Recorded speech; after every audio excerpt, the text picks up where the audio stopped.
Okay, we're going to do something a little bit different today. You won't hear me over the speakers, but this is our mic so that everybody watching on Facebook Live can hear it. And we're still a work in progress. You guys hear me okay in the back? Okay. A lot easier, and then we'll just more practice, more playing. So, welcome to the July meeting of the Tri-City Digital Photography Club. Does look like it's the middle of summer. Attendance is down just a hair. But how many people took more than 6 photos this last month? There we go. Does that include the one in your camera in your pocket? Okay. This month, we have 2 things that'll be breaking to. Rick is going to be speaking on how to improve your photo skills, and then after the break, Lee is going to lead us in a photo critique on photos, and we can discuss that. So, but first, we have Susie. The 4 C's their convention is coming up. When is that, Susie? It's coming up. It's not on this form. October 5th to the 8th. There we go, October 5th to the 8th. And I'm going to let Susie talk a little bit about what we have available. Okay, so they're giving us 1 golden ticket to give to one of our members. And what we're going to do is I'm going to send an email out, and those of you who are interested in going and can go, email me back. Be sure your phone number is in the email. And we're going to put all those names in a hat, and at our next board meeting, we will be picking a name out and calling that person during our board meeting. Hopefully you'll answer the phone, because if you don't, we go to the next person. And whoever ends up we get a hold of is going to get the ticket. What's it valued? It's the registration fee, and I don't know what that. Seems like it's quite good. Yeah, so it's free registration for the 4 C's convention. There's information on there, so make sure you email Susie with your name and phone number. Please reply to my email that I'm going to send. Okay, so that way she'll know which ones are about this and which ones are everybody paying their dues. Yeah. Separate them. And I was going to say, one of the things we'll do, we'll try at least. The board meeting is in 2 weeks on from 6 till whenever, but we'll do it right at the beginning. So at 6 o'clock, as soon as we get things going, or 6:30. That's right, 6:30. Thank you. 6:30, we will do the drawing, and we'll take the phone and do a Facebook Live on it as we're doing it, so anybody that wants to can watch as we're pulling the names out of the hat and everything. So we'll keep that interactive, and you can make sure that we're not picking our friends. You don't know, it's only my name in the hat. Okay, Susie. Photo show. We've had a really good response. Thank you very much for all of you who have brought your pictures and those who did beforehand. We are going to be able to go in a little bit earlier to the library than what we had anticipated. I'm not quite sure what that date's going to be, but we'll let everyone know when we get it set up. So, no later than? Well, we were slated to go in the 23rd. So maybe sooner than that. Yeah, that's on a Sunday, so I'm thinking maybe Thursday or Friday evening or something like that. Okay, our presenter for next month is Michael Anderson, and he has 2 software programs the company is giving him license to for drawing at that meeting. You have to be here to win. I know one is on one, but I can't remember what he said the other one was. And he is with the 4 C's. He's the one you turn your QIEDs into for their competition, which is due July 31st, by the way. Each of you can send in 3 pictures to them, and it would be great if our club would really participate in that. The instructions are on the forum I've uploaded the PDF that he sent, so you know exactly how you're supposed to size your picture and name it. That's very important. If it's not named correctly, he'll kick him out. Anyway, he's going to be here to give our presentation. I think that'd be really great.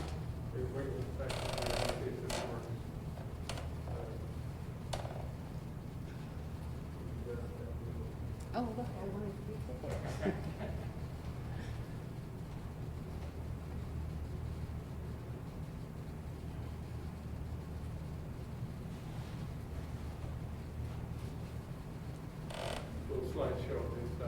Yeah, he travels all over the place, and he gives presentations. He's very, very involved with the 4 Cs. Is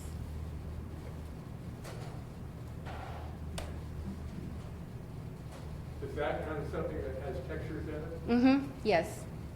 Yeah. And he does sky replacements. I think that's the 2 things that he's going to talk to us about.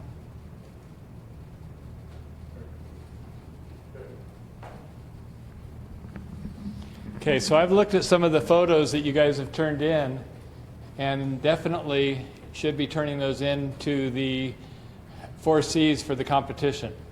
They're EID, electronic image something, stands for digital picture. Go ahead and do participate. Okay. Anybody has any news they wanted before we start the meeting? Anything interesting coming up that you want to make sure that it's photography related and going? Clay, hold on. Photo Walk Saturday, thank you. And matter of fact, Rick's going to give some more details on that on his presentation. So we will have that. I knew I didn't have it on my list for some reason. Okay. Yeah, the solar eclipse, if you didn't book your rooms last year, drive there, plan to pull over on the side of the highway and watch it and then keep going. But the Madras area, there's quite a few, a long strip there that you can get a really good view. So, Jack Thornwell queued me in. There's an osprey nest on this end of Stevens in Richland, in a laydown area, kind of behind Atomic Auto Works. And there's young ones in it, at least one young one. okay. So, And on you G-Way. don't have to have a big lens to get a good picture. Very cool. So keep your eyes open for the osprey nest there in Richland. Yeah, on this end of Stevens. This end of Stevens. Okay, with that, I was holding this magazine for a reason. We are members of the PSA, the Photographic Society of America. They send us a monthly magazine. Susie has a stack of them there at the membership desk. And if you'd like to take one home, pass it around to your friends. She just asked me that you don't bring it back. I asked. Okay, Rick? I've had the opportunity to change the volume, or I'll talk quieter, to participate in the last 2 of the 3 photo walks. I had the opportunity of leading this coming Saturday's photo walk down at Howard Amon, and we had an idea from another club to do a scavenger hunt. So I'm incorporating that concept into our photo walk, and these are the things that are on the list. So if you have a photographic memory, you will know exactly what I'm going to have you go after in an hour and a half to be either literal or creative with what's on that list. I was down there last Saturday, and every one of those I found, even the bonus items. Every one of them I found, and you will too if you come down Saturday at 10 o'clock. Typically it is 9 o'clock, but there's a run that's occurring. Now see, somebody already took a picture of that, so he doesn't have to memorize it. But anyway, with a cell phone, no less. But there's a run that's ending at 9:30, so we're moving our time to 10 o'clock, which is a little different. So anyway, come on down. We're going to have a lot of fun. And you get to meet other people in the club and get to talk with them, along with being creative with the scavenger hunt. Whereabouts in the park? Thank you. Meet at the Fingernail. So the Fingernail stage, For those that know that, it's right down there in the middle of the park. Okay, this is not working like it should. Did you disconnect my, Oh, I did. you did? I did. Yeah, I got this. Okay, hang on. Okay, that's fine, I'll feel more comfortable. My clicker wasn't working. Open me back up.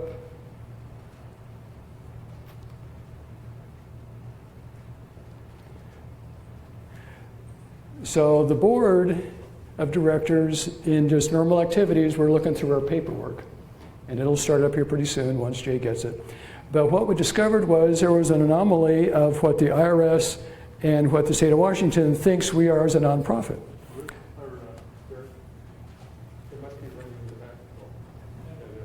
There we are. And so this presentation is kind of letting you, the membership, know of what this issue was and how we're going to resolve it. So basically, as I said, 2 governmental agencies think we're a different kind of nonprofit.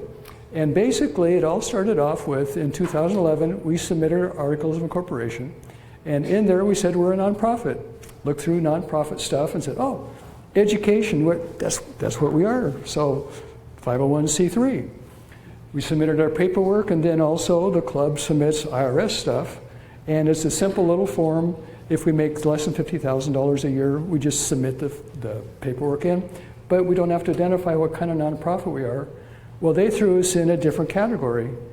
Most, like for me, a nonprofit is a nonprofit. Well, in the IRS terminology, there's like 20 different categories.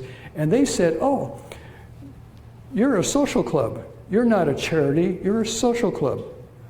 And the difference between the two is 501c3 that we said we are to the state of Washington, we get our money from outside sources, whereas social club gets their money from membership.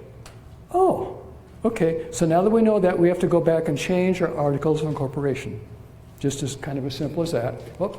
And so to get there, we need to amend.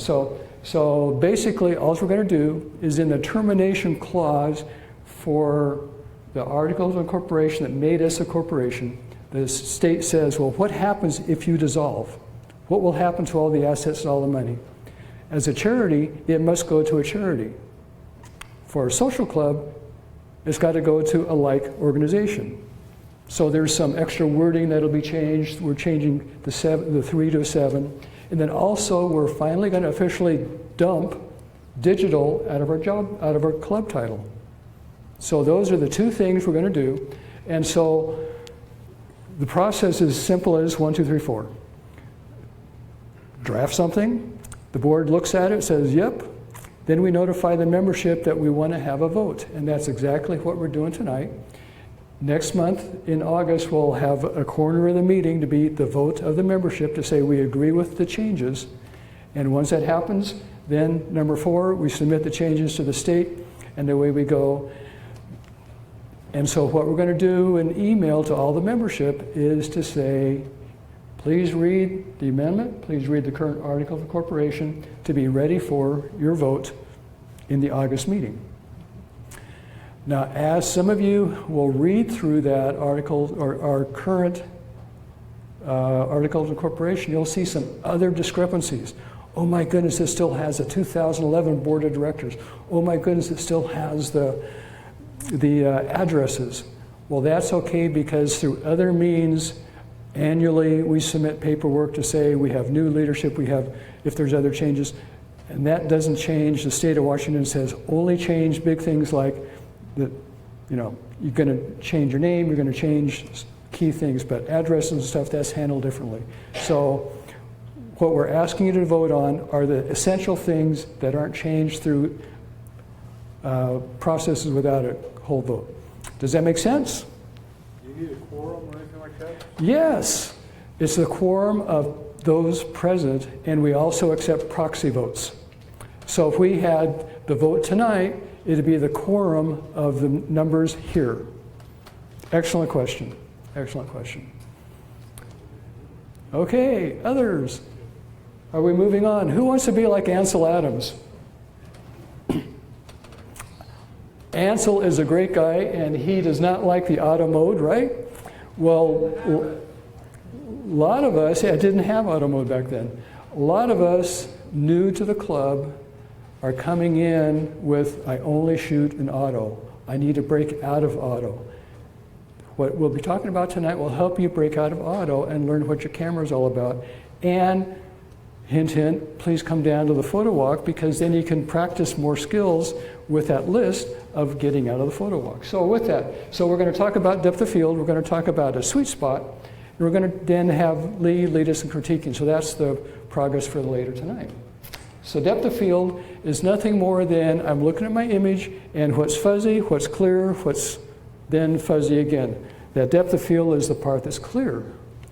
And so the easy part is, if I want to stay in auto mode, I have a little button on the side of the camera that says live view, and that'll tell me, oh, I can see in my screen what's in focus, what's out of focus.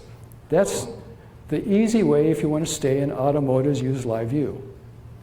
Now what I want to do is to break us away from that and teach you a little bit more about what depth of field is all about. So you can go, I want to break away, I want to be like Ansel and not use, get into the manual mode.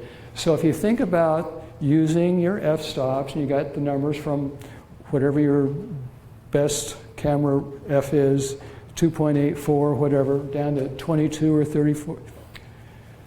The smaller the number, the narrower your depth of field is. So if I'm at my grandson's softball game, baseball game, and they're playing second base, if I am shooting, oh, it's at dusk, I better open up my aperture, I better have a small number, because I want to have enough light so I can capture them. What that's doing is, Johnny better stay on second base, because if they go off to catch the ball, they're going to be out of focus. They're not going to be in that good depth of field. I'm going to walk out of it. So that's kind of what this is beginning to say. Got the technical side of things going on, and basically all I'm saying is depth of field calculations start with the image sensor, the flange, the distance, and as you have high F numbers, you get the big depth of field. And I'm going to talk about this little blue line in the middle, the best of focus, here in a moment. But if you don't know of your camera's capability, if you don't know the settings to get the best picture possible, you're going to miss that opportunity. I had the opportunity last month. I held up my blue bag saying I went to the Amazon and I took some pictures. Well, that was new to my breaking free out of auto mode. And I did things wrong. I wish I would have known what I'm saying tonight back then, because I had some fuzzy pictures because my depth of field, I didn't anticipate what I wanted to do, because I was, again, hadn't practiced enough with the depth of field. Depth of field is really, we had the snow, put a yardstick out there, put some flags up there, and I started to play with how far can I read that ruler, how many flags seem clear, and I started to play with depth of field. But then there's this thing called hyperfocal distance, and a few slides ago there was that blue line saying best focus. Substitute best focus for hyperfocal distance. What is it that is that really, really sharp? So I want to focus on second base itself, because my grandson's going to be right there at second base. So if I focus just on that, that's my best focus, and somewhere in there they're going to be wandering around, so I'm going to be doing pretty good. But hyperfocal distance is back to, I got the sensor, I have the lens, the iris itself, the lens, creating the depth of field. So as I change that iris, my depth of field is adjusting. But those are key terms for who loves to be the scientist, who loves math. Hey, that looks really good. Okay, well there's a calculation there that got squeezed. That's really good. Hadn't anticipated that one. But it's the focal distance, or it's a calculation. But the good news is you can go to a website, you can download it on an app, Android or iPhone, and I downloaded my Sony 65. I'm shooting something if my 150 millimeters is what I'm going to shoot at. I'm setting my aperture at f8. And so this is meaning, as far as that calculation that you couldn't see, that somewhere between 19 and 21 feet, I'm going to be really, really sharp. So if I'm sitting there trying to plan the shot, I can go to something like this and it'll help me out. DOFmaster.com, free to download. And the circle of confusion is part of that equation that you couldn't see because the lens gurus have those fudge factors. They call it the circle of confusion. And I hate the circle of confusion, so I'm not even going to talk about it anymore because really what it is back to if you have a small F number, you have a small depth of field. If you have a big F number, you have a big. Then there's also another trick, rule of thumb, that they say, which is in your field of focus, what you want to have is put your focus about 1/3 into what you want to be in focus, and that's kind of a rule of thumb for depth of field. I had heard that, but it kind of made some sense, and I'll talk about it in a little bit. So as you plan your photos, how much do you want to focus and how much do you not want to be in focus? The more you're learning what your camera is all about, you can do some settings. And so my question is, does a tripod help you with depth of field? I am seeing a lot of yes, no, and the other. It can if I want to have that big F number, so then I have a wide, big old depth of field. Well, what if my big old wide depth of field has motion in it? I'm probably going to be changing a few things around to where, okay, it's not. So again, it's that the skill of photography is a skill. This is where the art of the photographer in knowing their camera and knowing how to use it breaks us away from auto mode to create some very spectacular pictures. Depth of field in black and white, is there any difference? You got it right. No, it doesn't, because again, it's the same picture, same image. How about for macros? We have our macro person here. Depth of field is terrible in macros. We've had presentations about stack photography and multiple images to where we're tweaking focus, picture, focus, picture, focus, picture. So for depth of field, it is those people who practice it, they understand very clearly their instrument, their camera's capabilities and what to do with it. So my question is depth of field big or small? Audience participation. Oh, good. Okay, how about this one? But what if I had the ant on the floor I was trying to focus on? No, but you're right. It all depends on the picture that you want to have. That happens to be Cleveland Airport. At like 11:30 at night, I was stuck. But anyway, nobody else was there but me. Hey, Renee.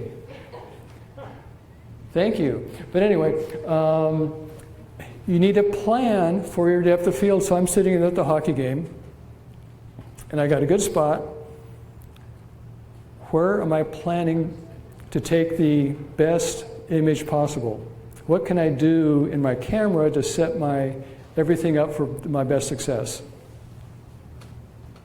What should I focus on? The goalie or the goal or somewhere that I know the action is going to be, and just leave it alone.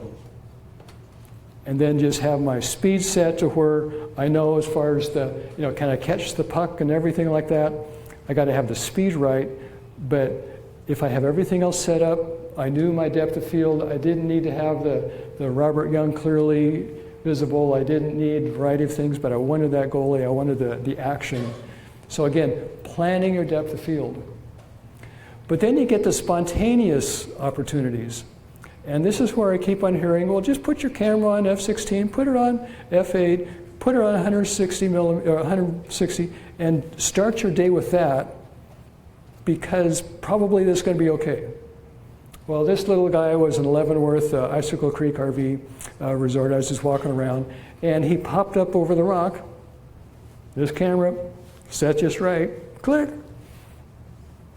I would have missed it if I would have not thought about presetting for just I'm walking around, I really don't know yet.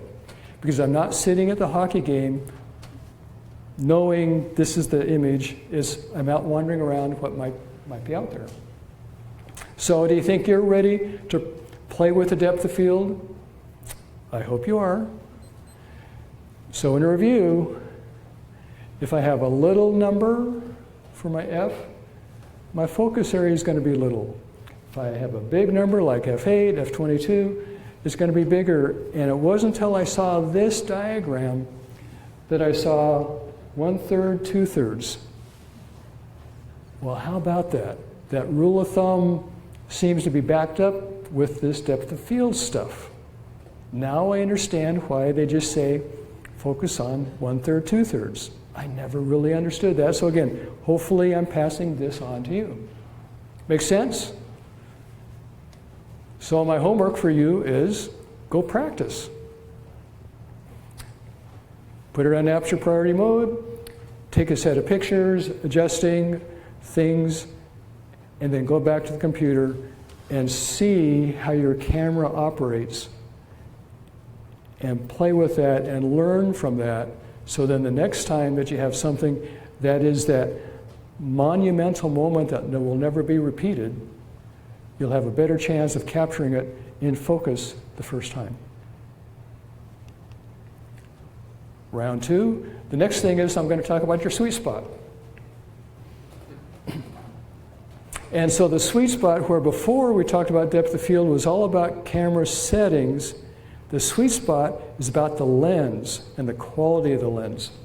And so with that, it's the quality, because the issue is not every lens is uniform, and you're going to have some little bit of imperfections. So the focusing distance will make things a little bit fuzzy at some locations. You like my eye chart? Are people reading the eye chart? But anyway, Sony is better than the rest, is what the bottom line says. But anyway, so the sweet spot has a rule of thumb also. Sweet spot is nothing more than what is the best aperture, in this case 2.8, and you count up 2. Therefore, it's 5.6. But I'm just breaking away from manual mode. I have no idea what we're talking about in this full. I have all kinds of different settings of 2.8, 5.6.3, and da-da-da. Well, if you want to go take a picture of this one. But anyway, your camera, many times like mine, is set up in thirds. And so my full f-stops everybody's is in this sequence. So if my lens right here is a 2.8, I count up 2, I'm at 5.6. And it's real easy to test your sweet spot of your lens. Camera, newspaper, take pictures. This particular one I happened to drag out of the box. Isn't that amazing? Next week is the 48th anniversary of landing on the moon. 48 years ago. Holy cow. I remember when. And some of us I wasn't around yet. But anyway, so checking your sweet spot is nothing more than, if you had more light here, is stick a newspaper to the wall. And it's okay that we don't. But put your camera, get it on aperture priority mode, connect it to the tripod, and make sure you can see the whole newspaper. Because what you're wanting to do is to look at all corners of your image at the different f-stops, and you'll begin to learn where your sweet spot of the camera is. You'll be able to confirm if that biggest aperture +2 is it, or if you have something unique. So this particular lens is the one used for real estate photography, my 11-16. My best images really aren't the 5.6. It's my 16 millimeter. The top 2 are my best ones. But what isn't talked about very much, unless you look, there's also what I call the sour spots. What are the ones I want to avoid? So again, if I connect the depth of field with this, I'm at that baseball game. It's the only time I'm going to see my little grandson hit that home run. I'm getting ready. And if I've picked one of my sour spots versus my sweet spot in my settings, I'm going to miss the best opportunity. So the more I learn some of these things is really good. So to give you an idea of what this newspaper looked like with this lens, with this camera, middle of the page, middle of the page. You can kind of see it getting fuzzy. Top left corner, top left corner. Bottom right, bottom right. I never knew the lens had such a variety, and I had 3 lenses I did this through. They're zoom lenses, so it was at 11, marching down the sequence of picture, picture, picture. Changing to 12, picture, picture, picture, picture. Then I did it for my 17 to 50. Then I did it for my 20 or my 70 to 200. Then I put my 1.4 extender on it and did it again with my 70 just to see what the differences were. And I was just astounded at what I could see and learn about my equipment to be the best photographer I can be, to be like Ansel and get those very sharp images right away. Yes, Lee? Rick, I'm being a little slow here to Okay. pick up on this. Okay, so when I look at this, I see at F16, I expect that to be sharper than at F2.8, don't I? You could expect that, but in using that rule of thumb, it should only be 5.6 or 8. But if you notice my list here, that my bad stuff is at my little numbers, my good stuff is in my big numbers. So you can kind of expect that, but I have the same lighting, I have the same distance, I have everything. I'm just changing my aperture. I'm changing the characteristics of my lens. I'm learning what my lens best feature is. Rick, when you zoomed in, did you refocus? Every time I refocused. Can you repeat the question? Yeah, so the question was, did I refocus it every time? Yes, I did. Now for when I did for my zooms, every time I changed, I moved the tripod different places, so I always had that newspaper full image. So when I had my extender, I was way far away compared to what this one was when I was taking pictures. But it did refocus every single time. So that was the best sour picture, the best sour picture, the best sour picture. Altogether, I had 140 images I had to look at. So it took me about a half an hour to go through my 3 lenses, or 4, counting the extender. It took me 3 hours to go through all my images. The nice news is you can go to a website. Anyway, yes? So to simplify this, you're on the beach, I'm on the beach, okay? you're taking pictures. Yes. The lighting's not great, so you open it up, because you don't have a tripod, you take a picture, it's kind of fuzzy. It doesn't mean you moved, it means could mean you're in a bad spot. I'm in a bad spot for the lens, which was my learning opportunity from the Amazon. I was using the poorest settings of my lens that I could, because I thought I wanted I didn't know my equipment well enough to stay away from my comparison of the 2.8 15 millimeter versus the F16. And of course, the key is always have a tripod, then it doesn't matter.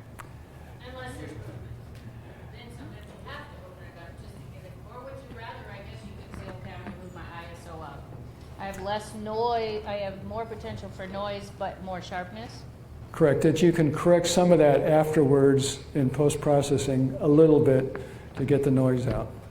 Yeah, so the question for the people looking online is, I'm at the beach and it's getting a little bit dark, and so I'm at the 3.5, 2.8, whatever I can do to get that good picture, and it turns out it's not really fuzzy, or it's not clear enough, and it's not my hand shaking that was doing it, it's my lens quality at that particular setting.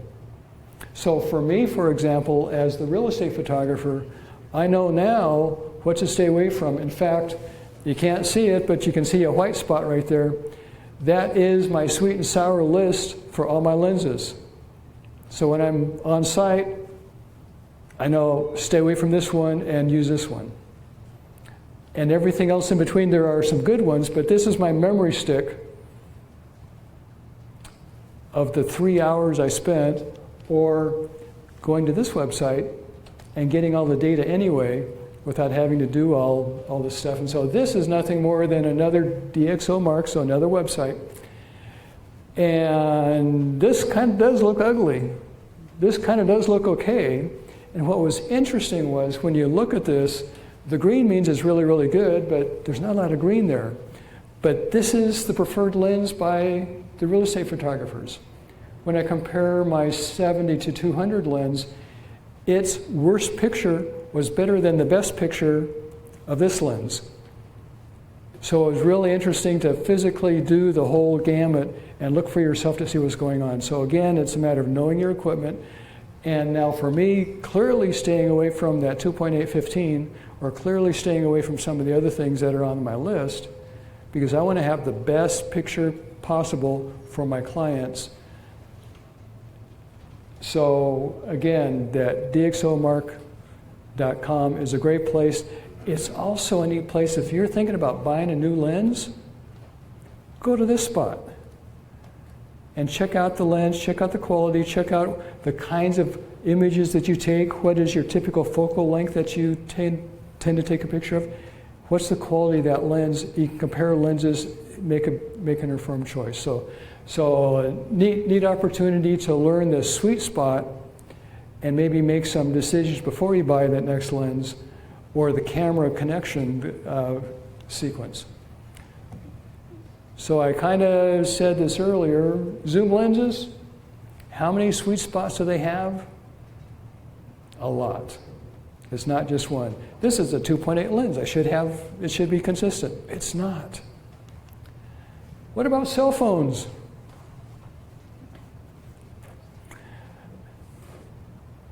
This guy's got one lens. There's no DxO stuff on this, so I really don't know the answer, but I'm guessing. But if we do the zoom feature, we're degrading the image not because of the lens, we're degrading it because we're forcing the data into the smaller chip to make the image. Okay, you think my lens extender or even my UV filter or other filters impact my sweet spot? The bottom line is it doesn't get better. Your best one will do nothing but probably get worse. So again, and again, this may be another one of the reasons why you hear some of the professionals, the truly professional crowd, I never put a filter in front of my lens. Oh, they're preserving their sweet spot. That kind of makes sense. So we have an opportunity to test the sweet spot. Like I said, put the newspaper up on the wall.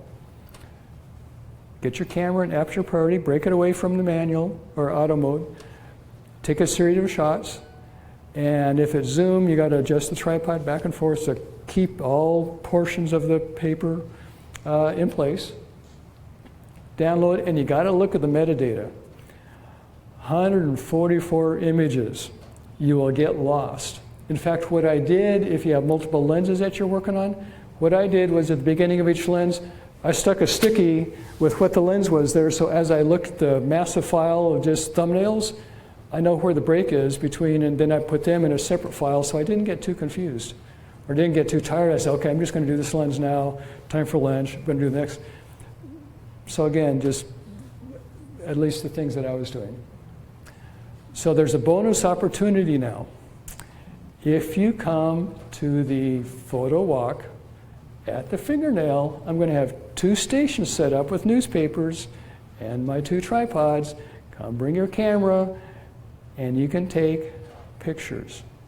We're not going to judge them. You get to go back home and download them and look at them yourself. But if you just want to have, again, the camaraderie of, oh, look at the camera that I have and all this kind of stuff, along with then photo walk, scavenger hunt stuff. We're going to have 2 opportunities now. You can do it on your own, or you can come down with the crowd and do it with the rest of us that are down there. I'll be down there at the fingernail while everybody is scampering around with their scavenger hunt stuff. So again, the bottom line of what I want to do for the first part tonight was to improve the photography, take that one giant leap from photography, just like the guys in the moon when they were taking their pictures, and learn the depth of field qualities and the kinds of settings that you have, and begin to think ahead, what's the picture that I want to take, and where is that specific focal point that I want to be the sharpest, and how can I improve my chances of getting a really good image. And secondly, combining that with the sweet spot. If you understand the sweet spot of your camera, you're increasing your odds even that much more to get that spectacular picture that'll be the memory forever. Make sense? If so, the cookies just went out, so I'm done talking. Okay, one question. No, it's not a question, but we do have some new members here tonight, new people. Oh, good. We got a young lady sitting right next to us here. You're it. No. Thank you for showing up. In fact, that's a question that Gary typically has is, who is new here tonight? Yay, thank you for being here. Now, did you hear us because somebody drug you here? Internet? Facebook? Perfect. Thank you for showing up tonight. This is nothing more than a learning opportunity. There's those people who are extremely, extremely good that are here, and there's people like me that are along the way somewhere. When I was in the Amazon just 3 years ago, I was where you are now. And I learn something new every day. This place is a great place to share, and that's where the photo walks also are really good, because like with the scavenger hunt, well, how did you take that motion picture? We got to go find motion. Listen. And so you start teaming up with somebody and you start learning.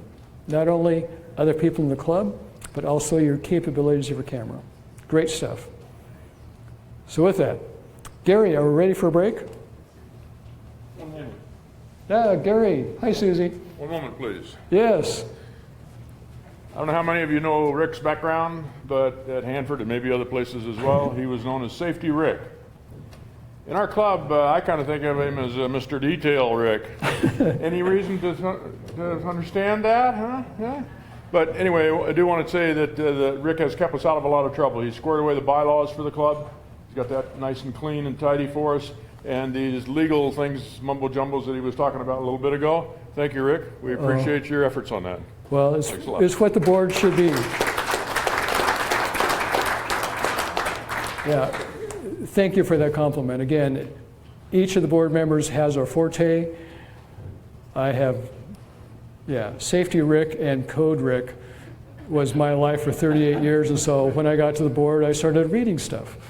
And I said, hey, here's some areas of improvement. And it's pretty simple. Steps 1, 2, 3, 4, and we got it taken care of.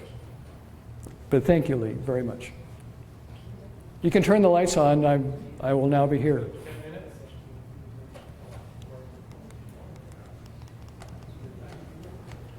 10 minutes break. We'll come back at 7:30. Thank you for that. Thank you for the compliment. Yeah. God, so deserved. Hey there. Nice presentation. Oh, thank I you. got a question though. So some Hey, Don. of your lenses have this worst spot. Worst spot. You cannot. You purposely do not use them for that lens. For That's why I have my little cheat sheet.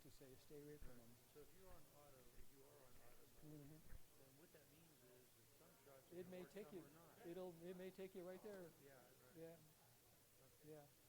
Or it may, like for the zooms, you may say, well, I want to zoom in at 200 millimeters, and so it'll pick something. And if you know that 200 is where you want to stay away from, okay, then you're at 170. So you can still kind of do auto. Yeah. Yes, and I have it with me. And so we can go out to the parking lot. Oh, okay. Here you go. With one exception.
What do I do, huh? So I don't have to do anything with this, and I don't have to punch any buttons or anything. Yep, just clip it on your back pocket, kind of tuck the roll up the cable a little bit, shove it in your pocket, and there you go. Looks like a nightmare that guy was dealing with. That would be bad.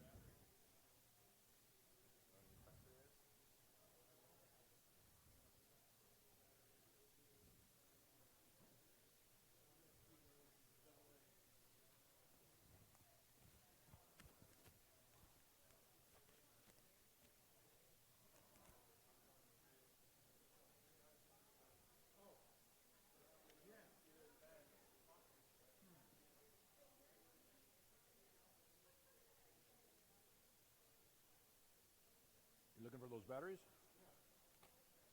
There was the box of them here. Aha.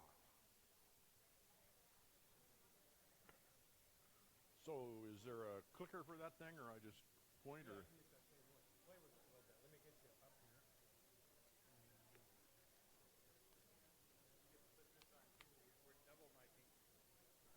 Huh? Gotta remember how it works. I don't need I don't use your thing, all right? No, that just holds the mic. So that's all. Behind you. Yeah. Oh, I see. You got. Is it gonna cause problem? I don't know. Let's see.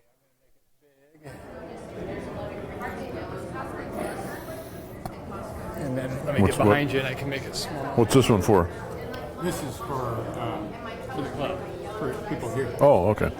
Oh, I thought that's what this one was. This is. That's for online.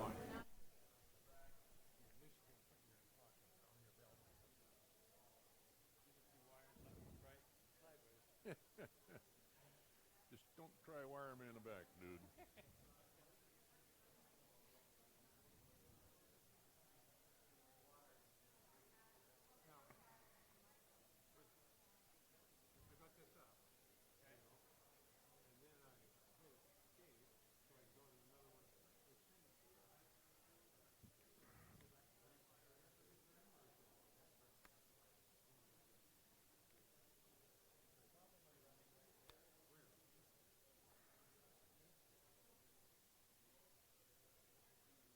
So Rick, I was thinking about you the other night. Are you of German heritage?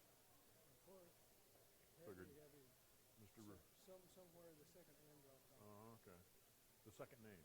Second N. Oh. For Zimmerman. Oh. True German have two N's. Oh, okay. So that's room something, right? Room man Room man. or carpenter. Oh, is that right? Is another variation. Oh, okay. However, I say really, really German, but it goes back like to the 1600s when it came across. Oh, wow. And then on my dad's side, it was the late 1700s. So we've been here a lot. Oh, my Kept on wearing gosh. Germans. Hello. Sorry. They kept on wearing Germans. Okay. Oh, really? Oh, that's cool. Irish and Okay. Oh, that's cool. things like Irish people. Huh. Neat. Yeah.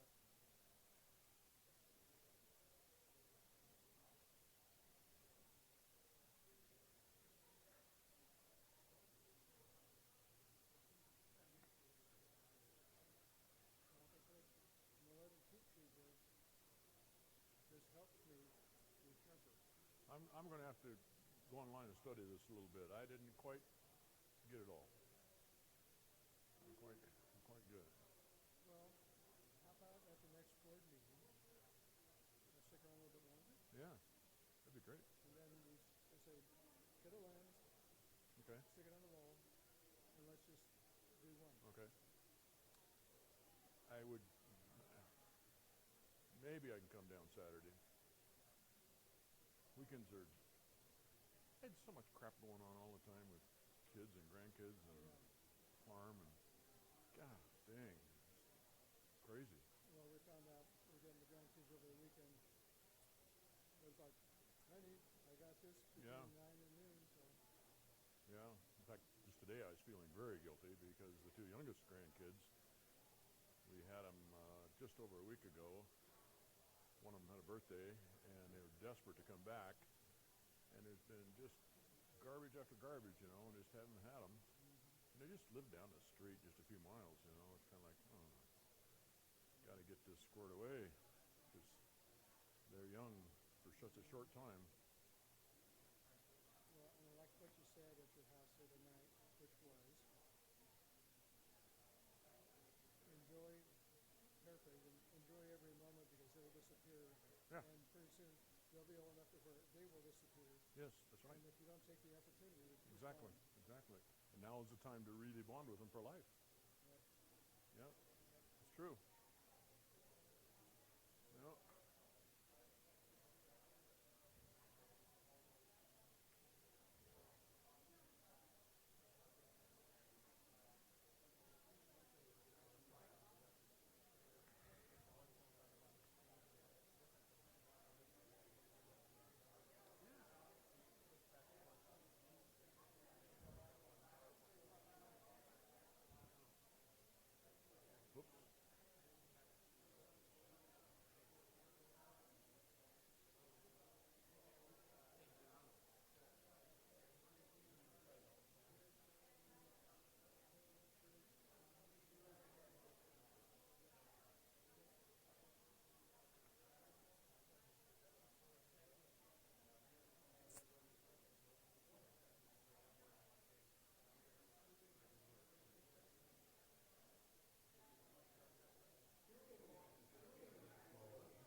Making sense?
So what do I do? What do I do with this thing? Okay, play with it. Oh, okay. Forward, backward. Yeah. That's all I need to know, right? Yeah, but and it has a. If you need to point to something, Well, it does, huh? it has a little red light. Right there. You'll see it better. Yeah, yeah. Okay. All right. Wow, cool.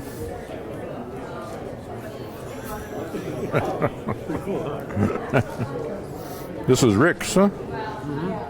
We got one, but it's a different size battery. You don't have a battery. Oh, that's nice. Broke it too. I'm upset by that. What do the other ones at the bottom do? I don't care. Never mind. Disregard that.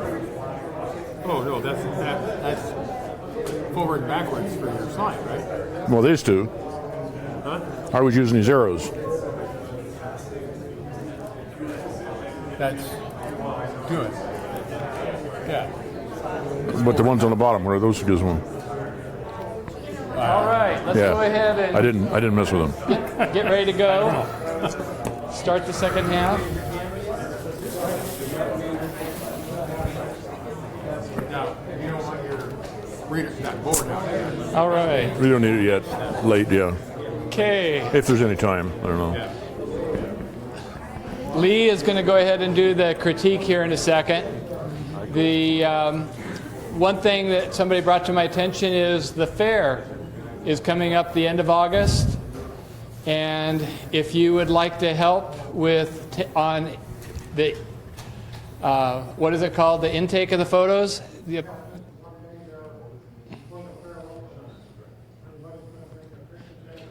So yeah, it takes a little bit of effort. You've got people coming in. You got to make sure they can be hung and everything. If you would like to help.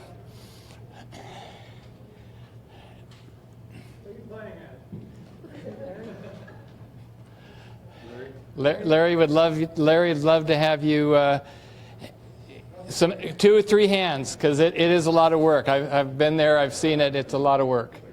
So yeah. If you only have one hand, then bring 2. Okay, Lee, you're going to give us everything about critiquing. No. No, I'm not. We're just going to discuss it. We're going to discuss it a little bit, that's all. All right. No details like that. Well, I went on the website, and lo and behold, it still says Tri-Cities Digital Photography Club. But now I guess we are Tri-Cities Photography Club, or somewhere in there. And I saw this, then it kind of reminded me of what happens when you have a digital camera. He says, I just got a digital camera. Would you like to see 14,000 pictures of my kids? I got grandkids pictures that, oh my gosh. I tried to get rid of some of them,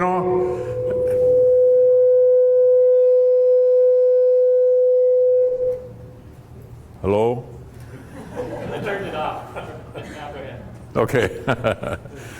I still remember going through some of them when the oldest one was 2 years old, 3 years old, sitting in a chair eating. And I'd say, well, let's get rid of this one, right? And she'd say, oh, it looks so cute. Then there's the next one just like it. Oh, we don't need that one then. Well, yeah, we do. So you know what I'm talking about. Okay, so to critique or not to critique. This has been a bit of an issue in the club. And hopefully we can kind of get to the root of some of this. A lot of times people say they want to have their photos critiqued. And then certain people have a sensitivity to it. And we'll get into that a little more. So what is a critique?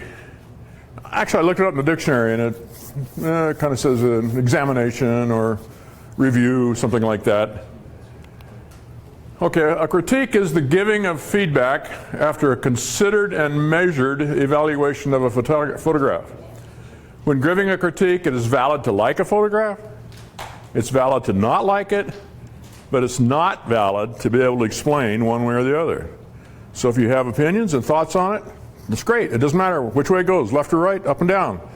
But you want to be able to support your position to some degree anyway. What a critique isn't. Okay, a critique is rarely short. Now, this is kind of interesting because where we're going tonight, we're going to kind of have to shorten the process a bit. But when you read about professional critiquers and things like that, they go into quite a bit of discussion about how it takes a long time and a great deal of effort to come up with a good quality critique. So it is specifically designed to provide the artist with detailed, constructive feedback. Its primary purpose is not to make the photographer being critiqued feel good or bad, but it can sure happen. We've been there, that's for sure.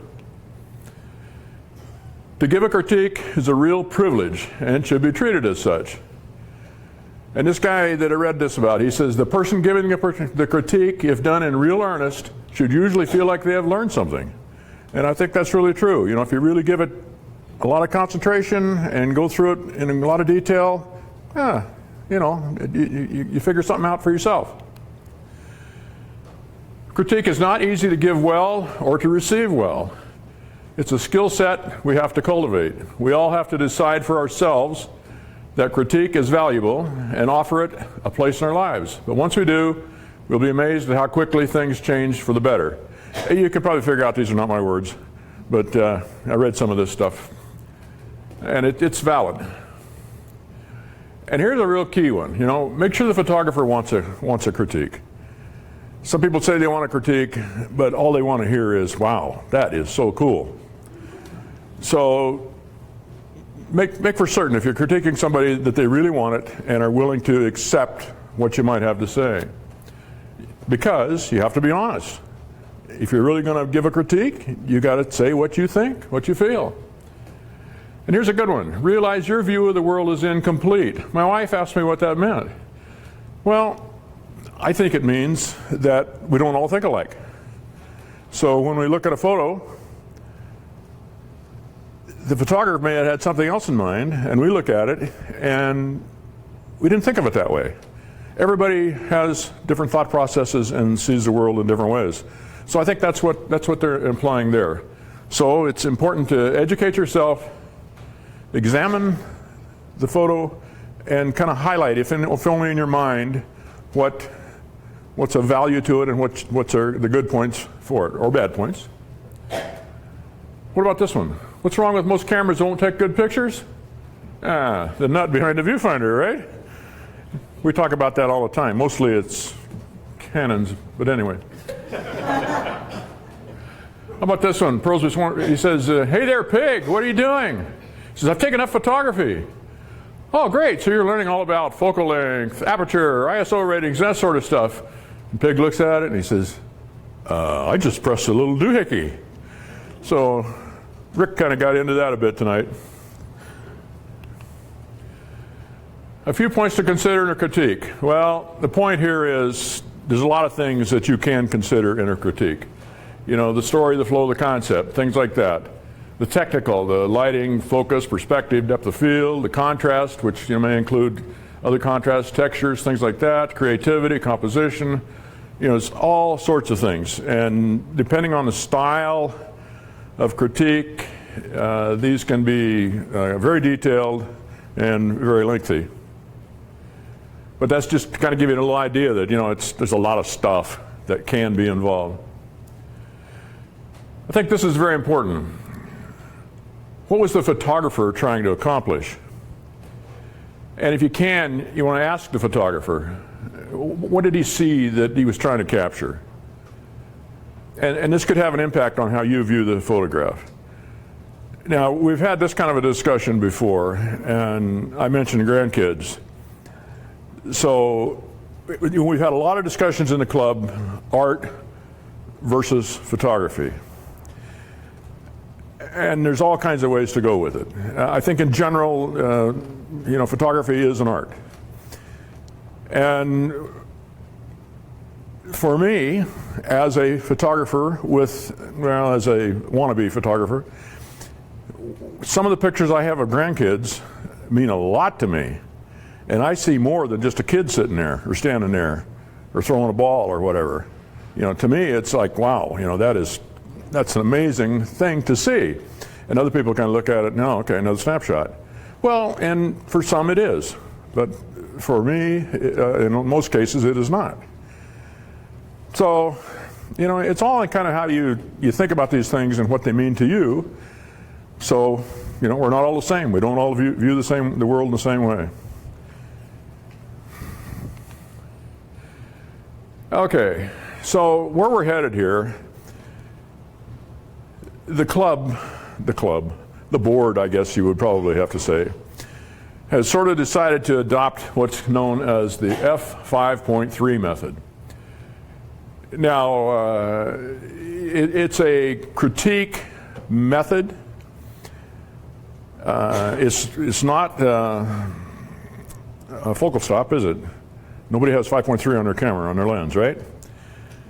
So what it is, it's 5.3, and each image is given a score of 1 to 5 in 3 different areas. So composition gets a 1 to 5, a technical gets a 1 to 5, impact gets a 1 to 5. Now, each of these areas, of course, can have numerous other points involved in it. So I guess it's kind of up to the person giving the critique as to which portions of it they think fits. But that's the F5.3. I've talked to various other photographers. Some hate it. Some think it's okay. But it kind of got adopted for the club because we're attempting to have some bit of uniformity when we're talking about this stuff. Now, the new website is set up to accept photos, and you can request a critique. And the critique is going to be in the F5.3 method. So let's see, where are we here now? Okay, so here we are. A perfect image would receive a rare score of 15. That would be highly unusual. Not to say it couldn't be, but it would be quite unusual. Okay, let's go back here now. I've got about a 3.5 minute video done by somebody online. It's a website where they use the F5.3 method. So just bear with this. We'll just do this one thing, but he gives a very detailed explanation of using the F5.3 method. So he's got a lot to say, but it's kind of valuable. Okay. Here we have an image that just came in called Astoria Bridge. I find this very compelling. The mood of this moves me immensely. I sit here and look at it and take my eye from it.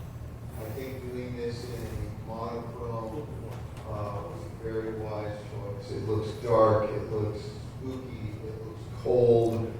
I actually really like the fact I can't hear it. that we're very careful in using rule of thirds on this, like this. I realize that there is some loss of detail down here and over here. However, there is just enough to give your eye the thought of what is there. Because of the way that this is presented in this vignette, and I'm assuming that was intentional, it looks like to me this was a process afterwards that shows this almost a vignette where they've got it lightened exactly where the maker wanted your eye to go. I think it's done very appropriately. Yes, I probably would have given a little more room to this so that it's not right against the bottom there. I would not take them out. I just would like a little more room. The only other thing is the horizon line, in the event that this is straight, let's pull it down to right where it is, and it's not level. Now, I admit that over on the right in the distance, maybe that did curve and cause that not to look level. However, if you were to take the center of this photograph, like right here, and look at it super close, you will see that it is slightly tilted. So I think that would have helped it just a little bit. Love the fact that you've got the star effect on the lights. That tells me you're using a very small aperture and a fairly long exposure. I like the moodiness. I like the feel of it. I like the leading lines. I really am having a hard time finding anything in here that I don't like. I like the fact that you made it kind of panoramic. So let me be mega picky. I would sure like to see the title something other than Astoria Bridge. Now, I'm very aware that in most judging, especially camera clubs and schools, they don't want you to unduly influence the decision or the scores by the title or the framing, the presentation of it. And I'm not going to do that. However, Astoria Bridge is very generic and cold. The mood of this, the feeling of it, I would like to see a title that really exemplifies that. That along with a slight adjustment in composition counterclockwise, it's about a half a degree. Other than that, I absolutely love this image. Composition, definitely a 4, it's almost a 5. Impact, I'm going all the way with this. It's a 5 for me. And technical, it's very, very, very close to a 5. I'm calling it a 4. So we've got Astoria Bridge at a total of 13 points. Well deserved. Probably one's enough. We won't need this one. Okay, so you get the idea. That's how it's Here's an image Kinda that used. came in called feminine. Very impactful image. interesting. Tack, sharp. You know, I saw this, and I thought I wouldn't bore you with the second one, but it was, he loved that photo almost as much as the Astoria Bridge, not quite. But we're all so different. You know, I looked at it and viewed it and kind of like, didn't do much for me, you know, but that's all up on YouTube. yeah. It was kind of interesting. You know, Rick talked about that some of that material he had up here. He talked about, you know, for those of you that had a photographic memory with all that list of things, you'd be in better position. Sorry, I've only got a pornographic memory, but anyway. That's my best joke. You could at least giggle. Okay, thanks. Oh, thank you. Okay, well, let's have a look at some of these. Now, these were all submitted by board members. Reason being, we can take it, in theory, huh? So, we're going to try to be honest about this, and nobody's going to cry, maybe. So have a look at it. Think about the F5.3 method.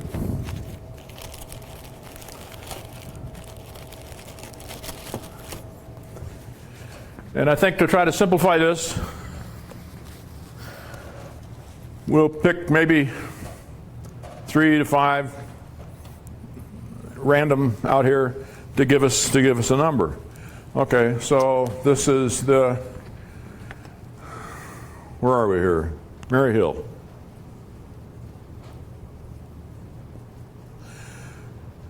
So, composition. Okay, somebody give me a number. 1. 4. I got a 4. Where's the 4? Why? I like where the horizon is. It's straight, and that's technical. But I like where the horizon is. It's a nice rule of thirds, and you got a. I like where Mary Hill is. That's also we got the museum there is also placed comfortably. Okay. So I like the. Okay. Who else? Give me another one. Who's got another number? Somebody had 1. Okay. We'll go there. 3. I was the 1. We'll come right back. Okay. Okay. We got a 4. We got a 3. You want a reason? Yeah. The And that's actually just go to Facebook, so it's not for everybody here, so you can speak loud. okay. To me, in compositionally, you don't really want your brightest part of your image to be in the bottom part because you want the eye to kind of go flow. Can't hear you. You can't hear me. I can hear me. I'm just saying, compositionally, you don't want a very bright part of your image to be in the bottom of your image because you want your eye to kind of flow through the image, and so that very bright patch there in the bottom left corner there bothers me. And if the title is Mary Hill is so small. That's what I called it. I don't know the title, the actual title. But I think that's, yeah, so either that's just a speck that wasn't supposed to be there, or if that was supposed to be what it was supposed to be, then it should have been bigger. You know, maybe it's Columbia River or something. I don't know the actual name. What's the number? 1. 1? Okay. That's only for Facebook, so Okay. What's the center of interest? Looks like somebody got ridden by the rule of thirds, which I am death on. Frankly, I lost interest in that first critique video when the guy said rule of thirds is important. Looks like Mary Hill has been put right on one of those magic cross lines. I would have thought you might have made a good picture out of this with a long lens and a tripod and going in close on Mary Hill. What is the interest in the rest of it? There's a lot of empty land out there across the river, a big smudge over in the lower left, foreground. Okay. Let's have another one back there. Yeah, and realize too, we didn't all submit our best photos, so you're not going to hurt our feelings. You're not going to hurt our feelings. No, we need this. The only thing that stands out to me is the sky. There's nothing in the sky, so I think the picture would have been much better if the sky had been cropped out, and then you would really see the texture in the land and everything else would stand out more. Okay. What's your number? 2.5. We don't do that kind of math. 2 or 3? 2? Okay. Yeah. Okay. We're going to keep going. Okay, so let's, in order to get to a few others, we'll stop there. So what was next? Composition, and then what was next? Impact. Okay, somebody give me a number on impact. Impact? Still 2?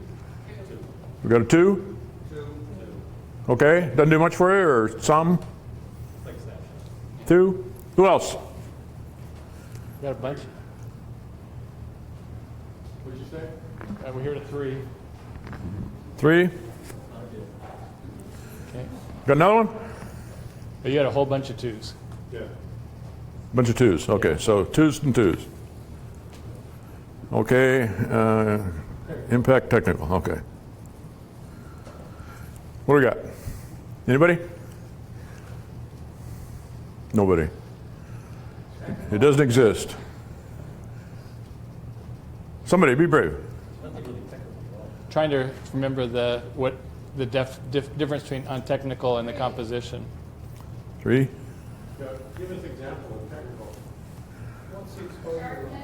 Sharpness, stuff like that. Exposure. Okay. Lighting, all that. Yeah. Well, that's actually pretty good. Okay. Technical, I'd say 2. Yeah. 2?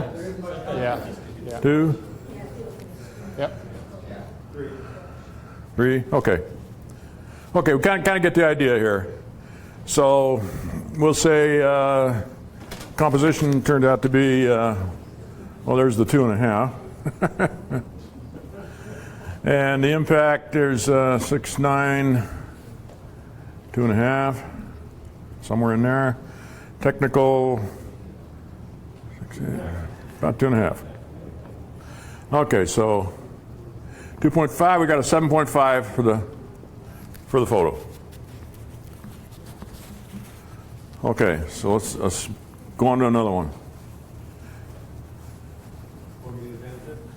Please. Okay. Who did this one? Anybody got an idea, huh? Okay. Give you just a moment here to kind of think about it.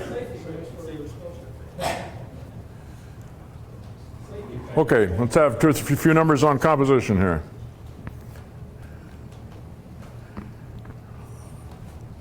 I must not be doing a very good job of encouraging people here. It's really zeroed in, so the rule of thirds really doesn't apply so much unless that green pepper is kind of the emphasis. Composition. It's got too much white space on the left, and so it's really not balanced. Okay. Dark background. Okay, did we get any numbers out of this? If there'd only been 3 things instead of 4 in the picture, I think that would have made a difference. What was that again? If there were only 3 items instead of 4. Oh, okay. Did you hear that? So if there were only 3 items, 3 items instead of 4 might it have been better. balance a little better. Okay. 3 peppers without the orange. Yeah. Well, one of these is not like the other. I would give it 4. Okay, so what did we come up with this on? What was our 3? 3. 3. 3s and 2s? Okay. 3s and 2s. So close to a 3. I hear a 3. Okay. Impact. At least a 3. I could do it 4. Yeah. Got a 4 and a 3, and what else? 3, 4, Okay. 4. better on my screen at home. I give it a 4 based on that. Yeah, things are washed out. Yeah. Okay, so we're pretty pushing a 4 here then, aren't we? Okay. Okay. Technical? Pretty tack sharp, isn't it? Good colors, yeah. Yeah. At least a 4. Just a 4. Anybody else? How about the lighting? I'm not real excited about the lighting. Okay, so where would you put it? 2. 2. Okay, so we got a 4, 2. What else? Who else? 3. Anybody else? 2. Okay, so we're around 2 or 3, so 2 plus, something in there. So does the monitor untie the sharpness of the picture? There is some loss in our monitor. Some loss. We spent some money to get it better than it used to be. We spent $4,000 to get this. Yeah. Okay, so Not for a while. 7 and about a 3, we got about a 10. Okay, so we got still life. What a 10. Okay, Jay.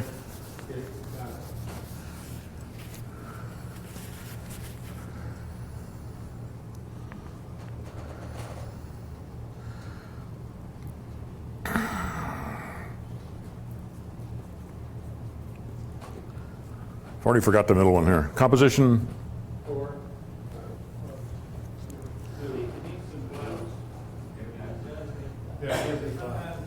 Needs a sky replacement next month. So we got a 4 and a 2. Anybody else? The leading lines of the river. 2. I'd give 2. it a 3. There are 2 interesting features. Photographer couldn't decide which one he wanted. He took Yeah. both. I think that's fine, but I mean, the partial tree sitting in the corner there should have moved a little bit more so we can get the tree out of the trees. It's kind of distracting. Okay, now sometimes that's done. Okay, I want to ask you a question then. I know this is done a lot in photographs to kind of help balance something like the weight of the windmill. And depth. It gives it depth. Yes. Okay, but for you it's distracting. I think you'd need more of it. You need more of it. Just a little part of the tree is like you've got access. Floating in air. It's not. Ah, okay, it's not grounded. And you got Sort a of. weird shadow in the corners. Okay. I like Okay. how the bridge is pointing at the windmill, but the shadows in the bit of sidewalk are kind of distracting. Okay. If they had positioned themselves so the bridge kind of led into the. Okay, so we came up with a composition somewhere around 3 or maybe 3 plus a little bit, huh? Okay. What's our middle one here? Composition and what? Sorry. Impact. And thank you. Who's got a comment on impact? Well, after thinking about what people said, I think maybe a 2 because there's just too much there Okay. to zero in on. Okay. A little busy, huh? Okay. I like all the lines, the different lines in the picture, so I give it What's your number? Probably 3.5. Is that 3.5 or 2.5? I'll go with a 3. 3? Remember, lines and stuff like that is part of composition, not part of. Okay. Okay. All right. Anybody else on impact? Yes. I'd go 2 because it's just, it's not creating any emotions. We've got a 2 on impact. Okay. Hey, leave that catfish jumping just in front of the bridge a little bit out of focus. Okay. We'll catch him. We'll catch him. Okay. No other. Okay. So I don't know. 2 plus. Okay. Technical.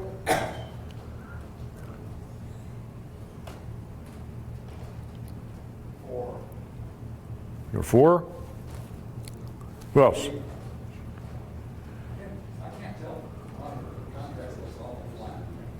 Contrast is flat. So where do you want to put it? Carl?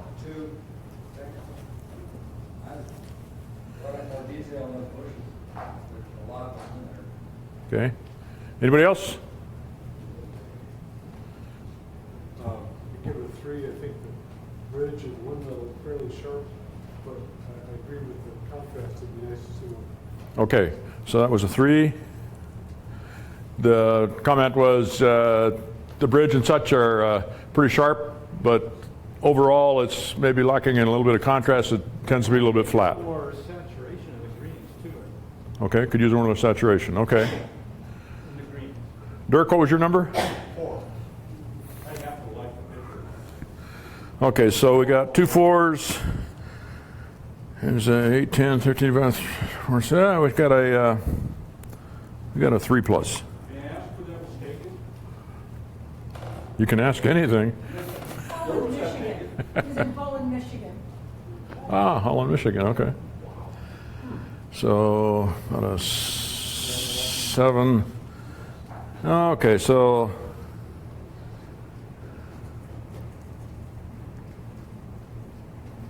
about a 9 plus, something like that.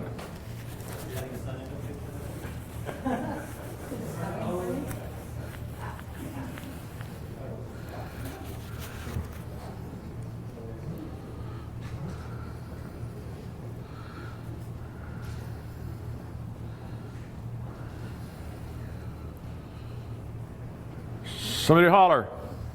Composition. 4. Okay. I'd like to hear a comment on it. Why 4 on composition? It's not your normal horse face. It leaves you wondering what else. I mean, Okay. It's kind of comical. Okay.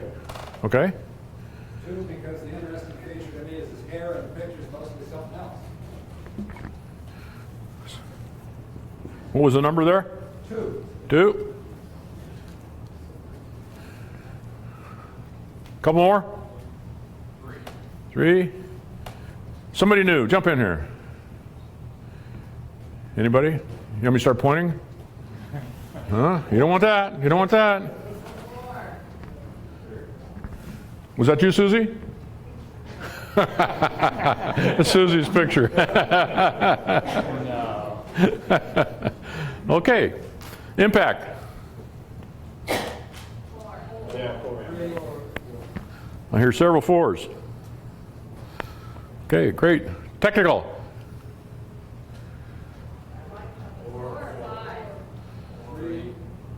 3, 4, 5. Why? The detail is very good. You can see the fine parts of the hair, Uh-huh. the eyes, Lighting, lighting. Okay. focus. It's very good. Okay, so we were mostly a 4 on that? Technical? Disagreements? Background's unfortunate. Okay. Okay, somebody had mentioned the background. What would make a better background?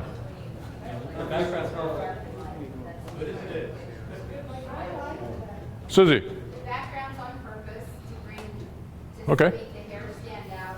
When I take a picture like that, I'm looking at the eyes, Okay, trying to get the course. focus in the eyes, because that's the soul to the horse. very good. Somebody else mentioned the background might be different. Who was that? What did they have? Yes. I have a comment. If the eyes are the focus, which I think so too, I would like them to be up a little bit higher. And it kind of bothers me that the horse's head is just cut off and then we see all the ears. I would like it better if the picture were up and we didn't see all of the ears, we saw the eyes up a little higher. Okay. He was looking over the fence was in front of him. Excuses, excuses.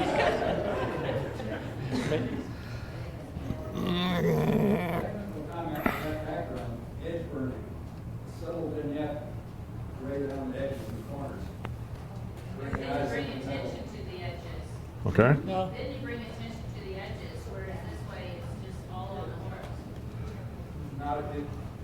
It's subtle, yeah. Okay. Different take on it. This is too much. A little bit of a vignette, but nothing very strong. I call it edge burning, Yeah. which is what we did in the dark. Okay. All right. So the horse came out somewhere around 11 plus, somewhere in there.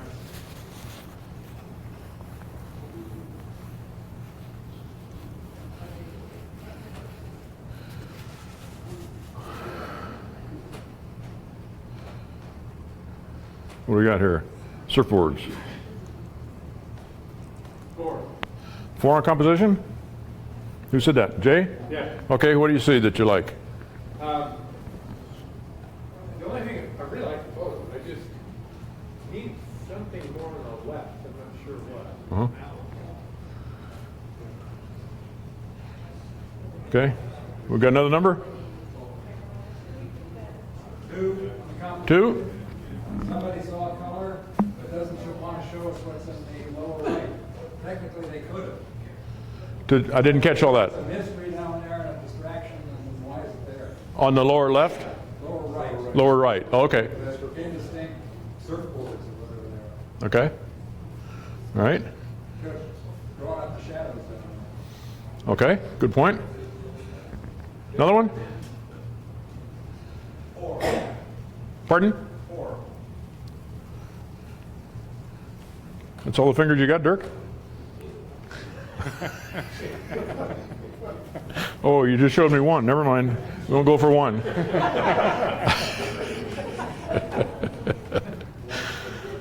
Okay, one more here. We got 2 4s and 2. Right in there, huh? Why did you say 4? Okay, Dirk, why 4? I love the contrast. It kind of draws me in for some reason. The color, the contrast, the images, even a little obscure. Still, Okay. the overall effect on me is good. So the Okay. composition, technical All right. So, were you talking more impact? impact, and everything. No, the whole work. Oh, okay. I give a 4 throughout the 3 other. 4s. I'll pay you later. Anybody else on impact now? Impact? 2. Okay. Yeah, 2. If you're going for the color, why not amp it up? Rank up the saturation. Oh, okay. Good point. Good point. One of the most technical, dark little lights. Okay, so you're 2 on technical also, Carl?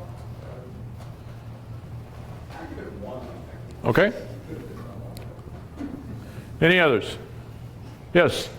I really like the technical aspect because the sky, in my opinion, is very natural. It's beautiful. There's nothing blown out. Okay. It's sharp and in focus. So I think the technical aspect of it was quite good. It's what number?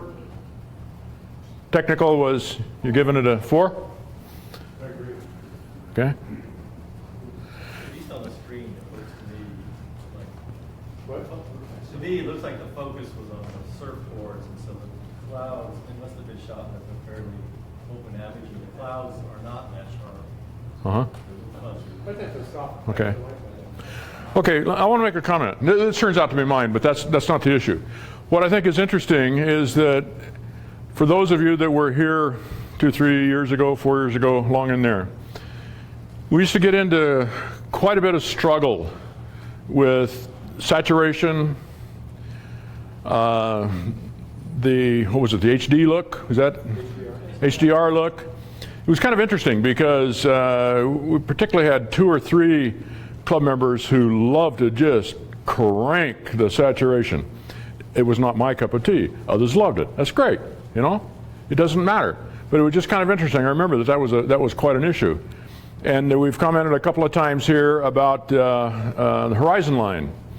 There was particularly one guy that he was death on horizon lines. If anything wasn't perfectly level, he didn't care for it. Personally, when I look at some of these things, it's a river going off at an angle or something like that. How can you keep it level? You know, it's going off at an angle away from you. So if it were level, I would think it might look a little funky. But anyway, I'm just saying this because there's a lot of ways, as we talked about here, there's a lot of ways to look at everything. So, you know, they're all valid comments. I like them all. The HD effects into the thing that the protocol is still something. I missed that, Carl, sorry. Oh, HD seems to have declined in popularity, fortunately, in my opinion. Yeah. But there's still a lot of people who like Kodachrome or Fuji Velvet or something, the amped up color. Okay. Okay. So that's lost some favor from where it was. As far as I can see. Uh-huh. Okay, so we wound up with about a 3 and a 3, I don't know, somewhere around, I don't know, maybe a 9 or somewhere in there.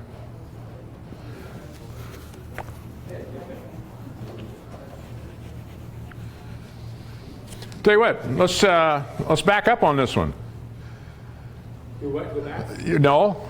Let's ask first what the target was here. Who's the photographer?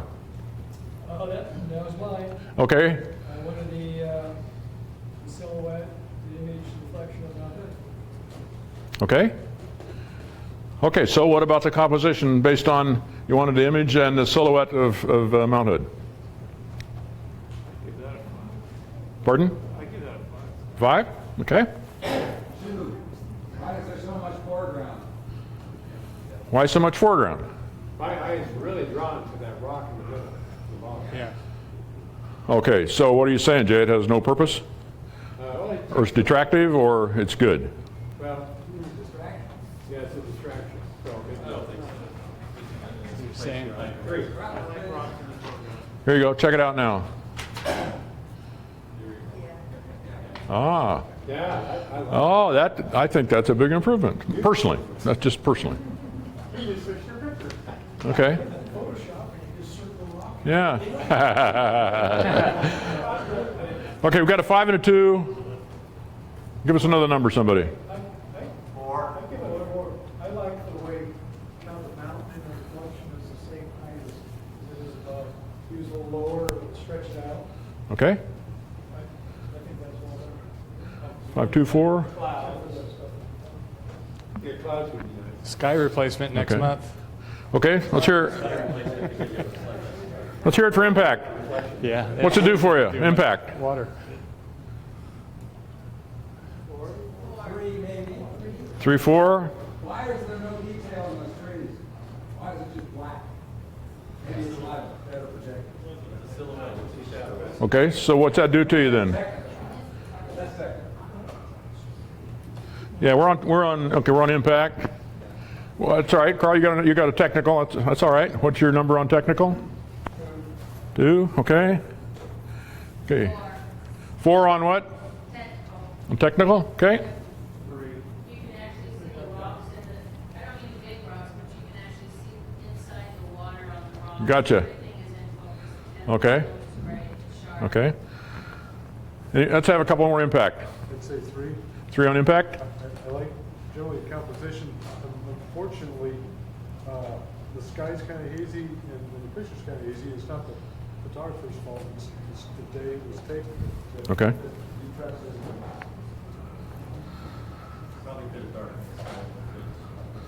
Okay, so here we got a 4, 3.5, 7.5, 3. We got about a 10 plus.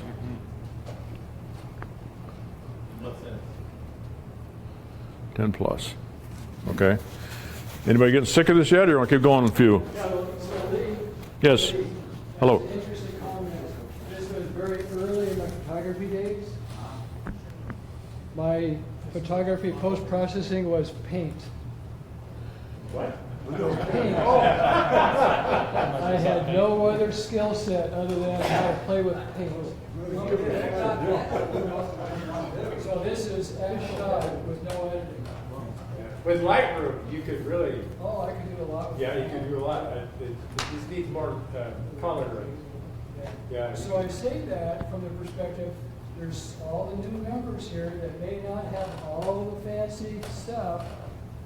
Take pictures and enjoy it. Yeah, there you go. It is interesting, the different, like Lee was saying, everybody looks at it a little bit different way. Yeah. Yeah, I work in a winery part-time, and everybody's got a different palate, what they like. Same kind of deal here. Okay. How's our time? We got time for another one or two, or Let's where are do we? At least one more. At least one more. Okay. let's go, let's do the same thing again. Let's ask Susie, what was your goal here, Susie?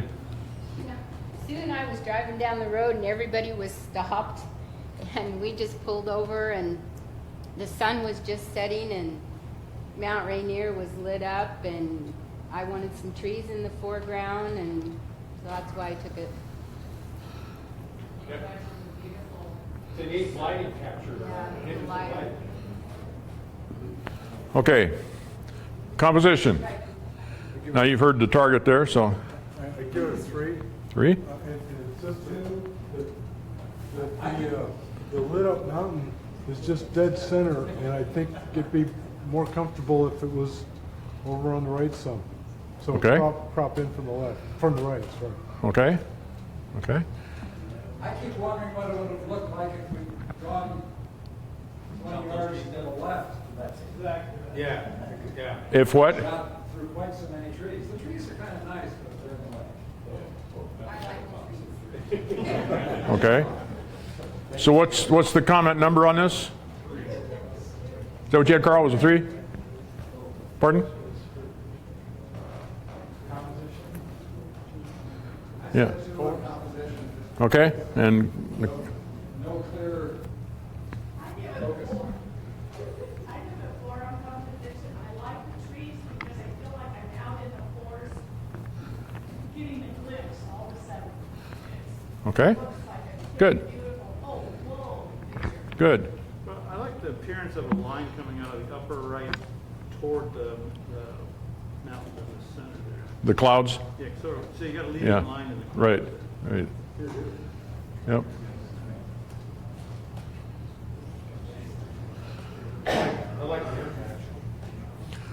Okay, let's move on to impact, and then we'll get through this one, do one more. And then, okay, impact, anybody? 4.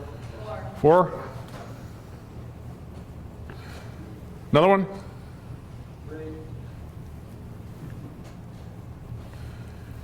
Anybody want to say why? Contrast could have been amped up and Okay, been a clearer center of interest. okay. One more number? I just think the initial response is, oh, wow.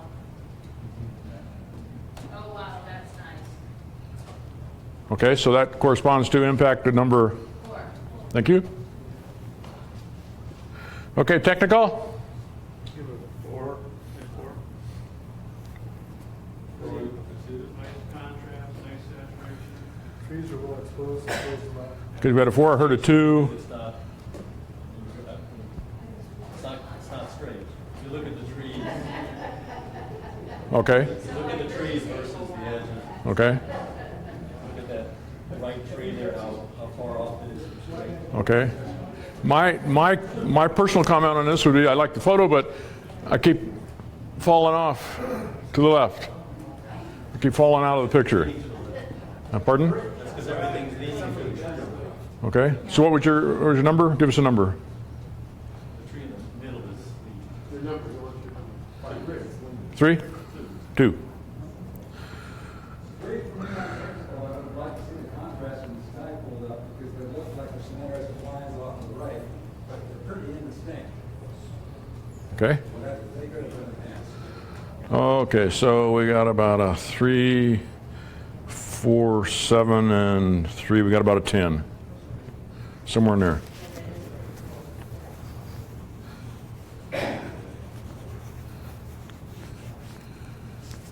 Okay. I like that.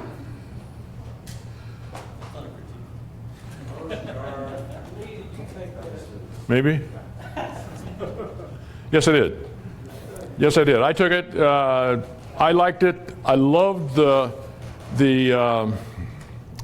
shape and textures of the houses.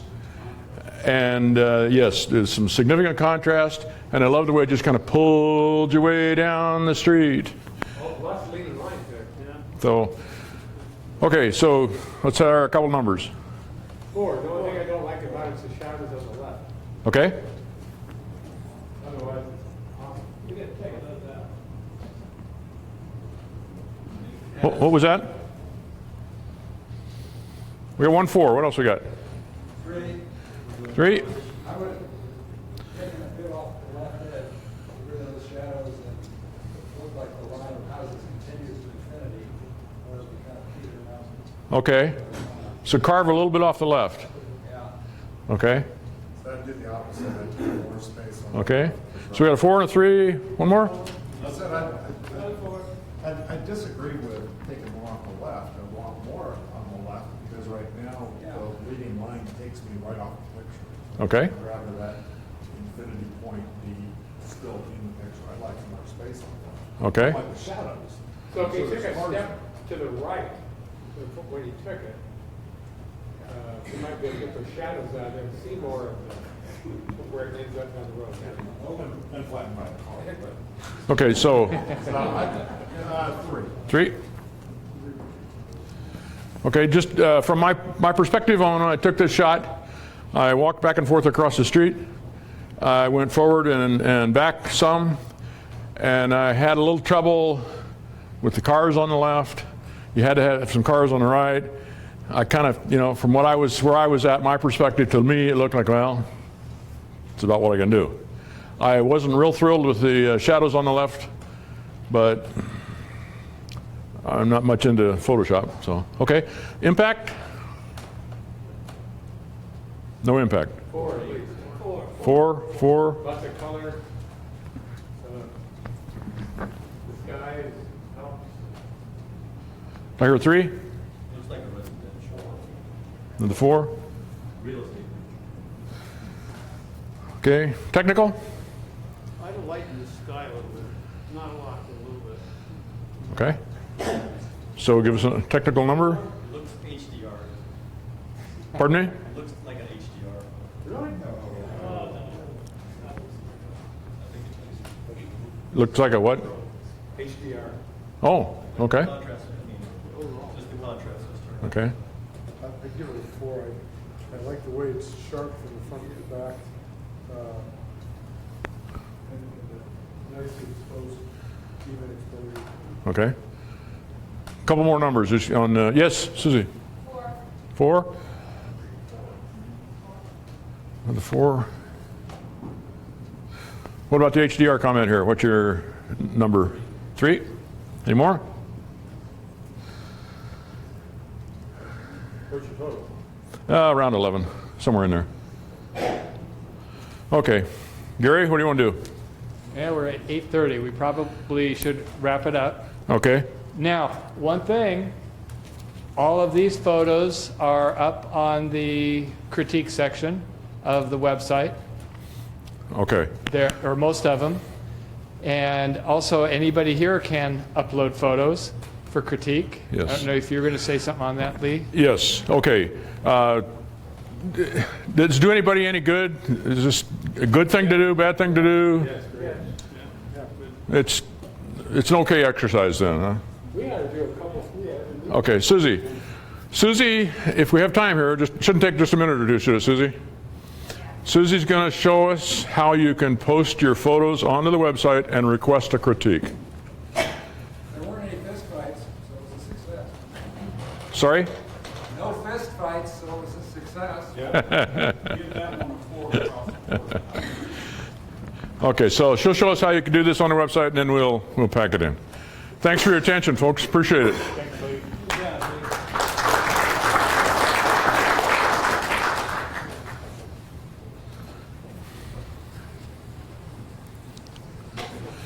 While she's doing that, I think it's kind of interesting to me, like we talked earlier on, that, everybody kind of looks at things a little different. And the one comment in the slideshow was that we don't all see the world alike. So to me, that's a pretty valid and valuable point. And I think it's great that we all see things differently. Carl mentioned earlier, the rule of thirds and all those kinds of things. Well, a lot of people don't like to shoot that way. And I don't know. It's kind of fun. So I think, use your imagination, see what works for you, and nothing wrong with that. And what's the calibration point for a 5? I look at a lot of professional photographs on a calibrated monitor. It's Yes. a very different Good point. calibration point than what we're doing. Good point. Very good point. Yeah, totally understand. Yeah. It was just kind of a general exercise to give some ideas. Yes? Sorry? Somebody help me. Row of houses where? Pardon? Where was the row of houses? San Francisco. Now, when Susie shows this video, is that gonna be on Facebook? So if anybody forgets how to download a picture, can they go to Facebook and watch what Susie's showing us? It's not a video. Yes. No, but this will be on Facebook Live that you can watch later. It's on the forum. Yeah, and she's going to show here. So. Okay. So when we say the website, we're actually talking about the forum that we go to post things. So you have to log in like I've logged in, then you see the whole board index. These are the most recent things that have been loaded in. So we'll go down to critiquing. And you'll see that this is where the board members were told to load in their images for the critiquing. So if you go there, you're going to see a lot more images. Now, what we're going to do, if you want one of your photos critiqued, you can do new topic. And then down here at attachments, and add files. So you're going to add a file like this. Now, if you watch right here, when that loads in, when it's done, see where it says place in line? You have to click on that in order for it to show up here. And that's where the coding goes. Now you can write underneath your picture. You can put in here a comment, and once you do that, you can hit a preview so you can see what your photo looks like. And now that is just a preview, so you have to go back down here and hit submit. Okay. Anybody have a question on that? I have one. The file size, I think it tells you, right? No. It's 1440, and is it 700 megabytes? I can't remember. When you do the gallery, I think it tells you.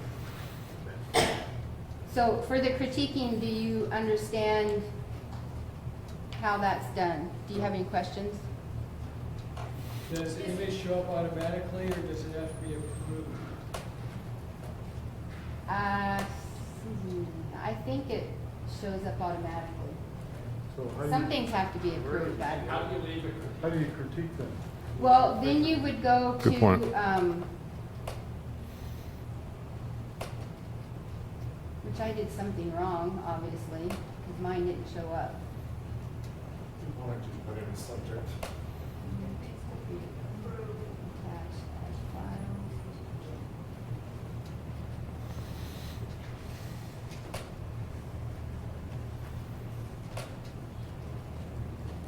If you scroll up, there's a subject line right there where it says subject. Oh, Further up. I have to do inline.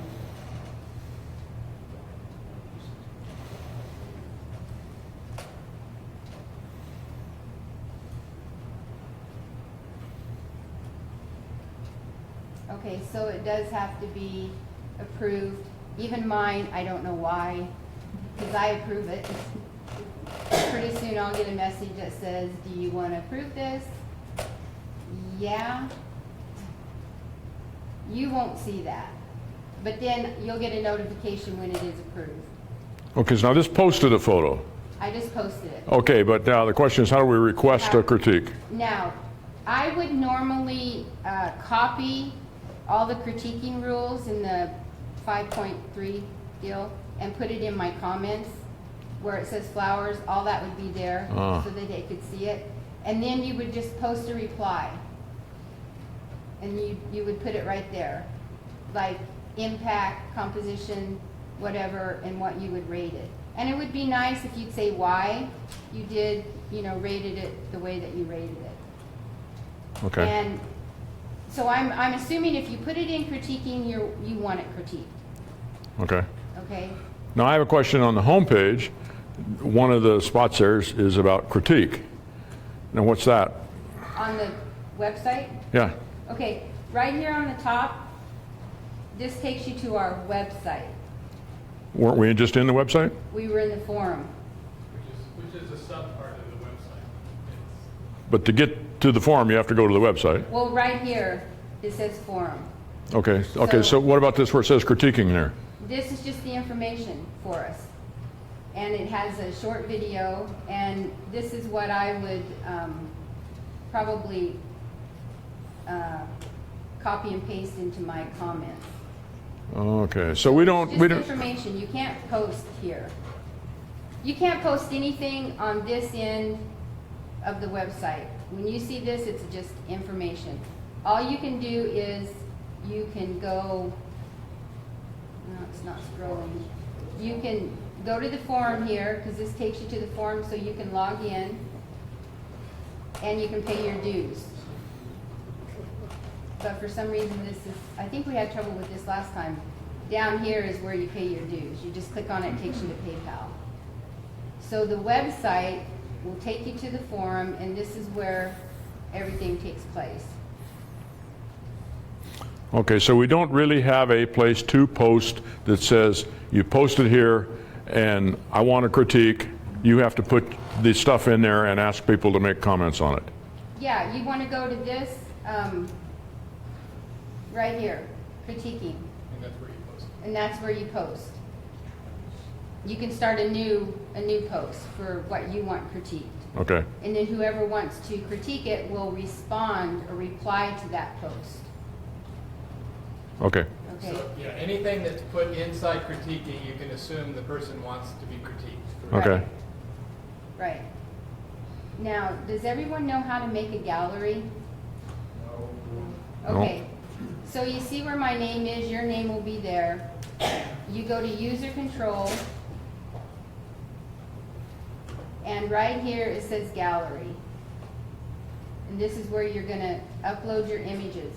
Now what Lance doesn't want us to do is use this. It's available, but he doesn't want us to use it. I'm not sure why, but he asked us not to. So you would just upload an image here. Okay, here's your size. If it's bigger than that, I don't think it will let you upload it. So you just browse your computer, find your image, continue. You're going to be able to put a title and anything you want to say about it. You can allow comments or not. It's up to you Okay. by this check mark. Where do we go if we want to look at photos that have been posted? The gallery is right here. So here's the gallery. Oh, okay. And Okay. each one you would click on to look at their photos. So we've had some really good images uploaded.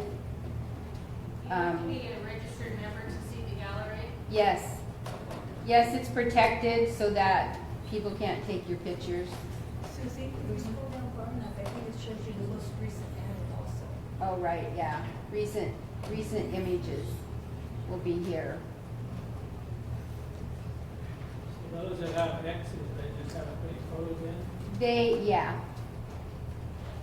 Yeah, there's no photos. Image is 0.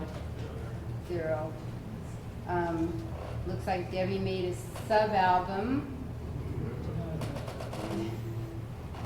And Dave B made a sub-album. Bad.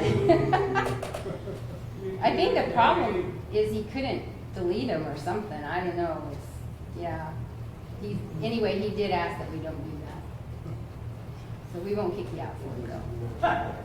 Maybe. Does anybody know why the metadata, the X and F tags don't show up on the pictures? Sometimes they do. Yeah. I know some of Rick's did. I think there might be a place that you can click to say whether you want it or not. It looked like all the ones the board members contributed had a place you could click on to get the metadata. I haven't seen it on the gallery photos anymore. Let's see. Tricky question.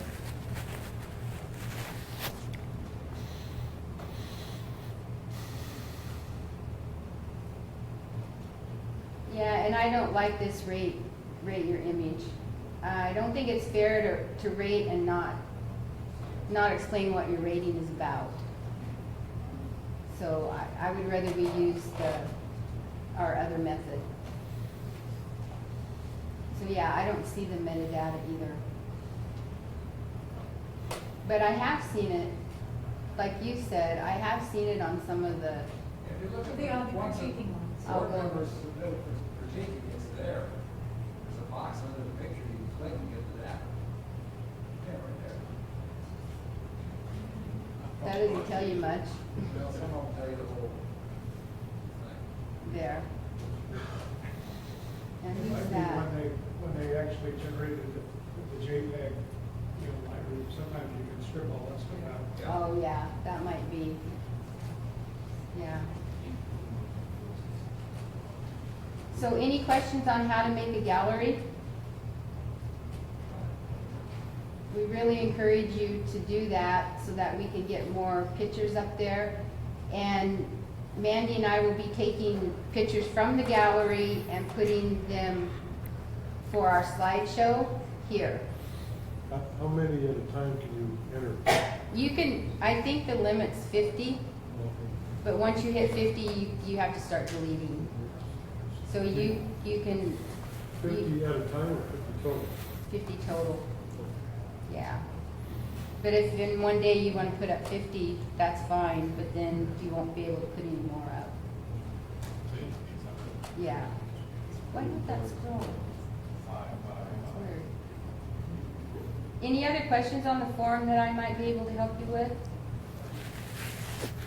We encourage everyone to please sign up because it's a process that Lance has to do, and the sooner he can do it, the better. We have 50 members right now. And this tells you who people are.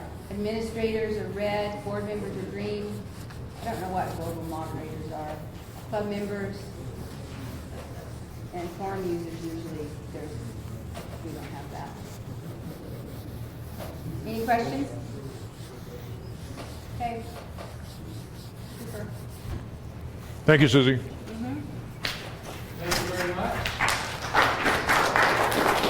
And if you can help by putting 3 or 4 chairs away, or somebody